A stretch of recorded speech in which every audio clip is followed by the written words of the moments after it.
Hello good morning दोस्तों। तो आज है साइकोलॉजी सीरीज़ का डे नंबर 1। इस ट्रेड में मैं आपको इस ट्रेड की पीछे की साइकोलॉजी और ड्यूरिंग द ट्रेड मेरे माइंड में क्या क्या चल रहा था वो सब आपको बताने वाला हूँ। तो जैसे ही इस ट्रेड में मुझे एंट्री मिलती है, मैं अपना stop loss and target system में लगा देता हूँ और फिर देखता हूँ कि मार्केट कहाँ से रिवर्स हुआ है। तो जैसे मेरे को ये एफ दिखा तो मैंने उसको मार्क किया। अब मैं बस मेरे माइंड में ये चल रहा था कि मार्केट किसी तरह से इस एफ को ब्रेक कर दे, क्योंकि यही एक हर्डल था जो मेरे टारगेट के बीच में आने वाला था। तो बस मैं वेट कर रहा था कि कैसे भी इस एफ के ऊपर क्लोजिंग मिले। फिर जैसे ही ये कैंडल इस एफ के मिड पॉइंट के ऊपर क्लोज़ हुई, तब मुझे थोड़ा सा कॉन्फिडेंस आया कि नहीं, मार्केट अभी इस एफ को ब्रेक कर सकता है। फिर जैसे ही उसकी जो नेक्स्ट कैंडल है, एट द सेम टाइम मैं ये भी देख रहा था कि अपना स्टॉप लॉस कैसे ट्रेल करूँ, पर मुझे कुछ दिखाई नहीं दे रहा था कि मैं स्टॉप लॉस ट्रेल कर लूँ जहाँ मेरा स्टॉप लॉस सेफ़ रहे। फिर मुझे दिखता है कि ये बाय साइड लिक्विडिटी तो ले चुका है, अब कहीं यहाँ से रिवर्सल ना आ जाए। फिर ये क्लोजिंग दे करके एक ब्लैक कैंडल बनाने लगता है। फिर देखता हूँ कि भाई इसमें भी अब साइडवेज हो रहा है, मार्केट थोड़ा पुश नहीं ले रहा है मेरे टारगेट की ओर। तो मुझे और ज़्यादा डर लगने लग गया था कि यहाँ से अब और रिटर्न ना हो जाए, रिवर्स ना हो जाए मार्केट। बस मैं वेट कर रहा था फिर कि अब क्या करूँ क्या नहीं। और फिर उसके बाद मैं मार्केट वहीं वहीं थोड़ी देर घूम रहा था।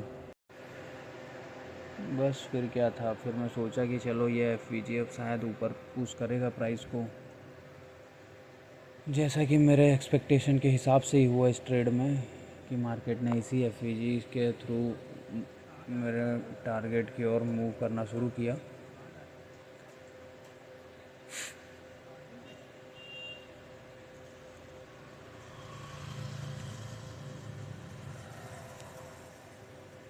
यहाँ पर मुझे सबसे ज़्यादा डर लग रहा था कि एकदम से कोई बड़ी कैंडल मेरे अगेंस्ट में ना बन जाए। और मार्केट थोड़ा होल्ड कर रहा था तो मुझे थोड़ा सा कॉन्फिडेंस भी आ रहा था, और सेम टाइम पे ये भी दिख रहा था कि लिक्विडिटी ले चुका है, तो यहीं से कहीं रिवर्सल शुरू ना हो जाए। बस मैं वेट कर रहा था कि कैसे भी एक बड़ी कैंडल बने मेरे साइड, पर अभी तक ऐसा कुछ हुआ नहीं। तो वही बस दिल थाम के बैठा हुआ था मैं और वॉच कर रहा था मार्केट को।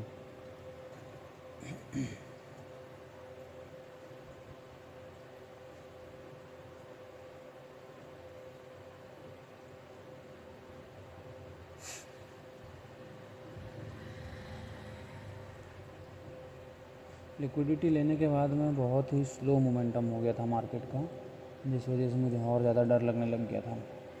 और माइंड में ये भी चल रहा था कि भाई इतना प्रॉफिट है, इसी को बुक कर लूँ क्या, क्या करूँ क्या नहीं करूँ, ऐसा सब चल रहा था। पर मैं जैसे तैसे खुद को होल्ड किया और फिर एक बड़ी कैंडल बनी तो मुझे थोड़ा सा और कॉन्फिडेंस आया कि नहीं, अब मेरे को होल्ड करना ही चाहिए ये ट्रेड को।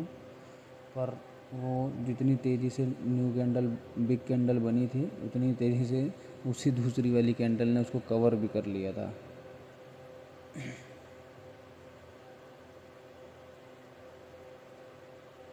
फिर क्या, बस मैं फिर वही शांति से मुंह बना करके बैठ गया कि अब क्या ही कर सकते हैं। फिर ये ऐसी बड़ी बड़ी कैंडल्स मेरे साइड में बनना शुरू हुई तो मेरे को फिर थोड़ा सा और कॉन्फिडेंस आया कि भाई अब तो मेरा टारगेट हिट होने वाला है। पर मार्केट जैसे जैसे मेरे टारगेट के पास पहुंच रहा था, मेरे हार्ट बीट उतनी ज़्यादा तेज़ होते जा रही थी कि यहाँ से कहीं रिवर्स ना हो जाए, कहीं मार्केट कहीं मेरे यहाँ से रिवर्स होकर के स्टॉप लॉस हिट ना कर दे। एकदम ये थोड़ा सा 10-15 पॉइंट बचे हुए थे। अब यहाँ से कुछ भी थोड़ा सा भी अगेंस्ट में मोमेंटम आता था तो मेरे को बहुत ज़्यादा डर लगने लग जा रहा था। बस मैं इसी का वेट कर रहा था कि कैसे भी करके एक कैंडल बने और मेरा टारगेट हिट करे। मैं बस उसी कैंडल का वेट कर रहा था, और ये बड़ी रेड रेड कैंडल्स बनने से और ज़्यादा हार्ट बीट तेज़ हो जाती थी। तो ये जब ये वाली कैंडल क्लोज़ हुई तब मेरे को लगा कि नहीं, अब हिट हो जाएगा, क्योंकि पूरा एकदम इतना डाउन जा करके वापस कैंडल क्लोज़ हुई अप साइड में। तो इसी के साथ मेरा टारगेट हिट हुआ। और thank you so much for watching, subscribe for more bye, कल मिलते हैं। Take care. और अगर आपको इसी तरह की ट्रेड वीडियोस पसंद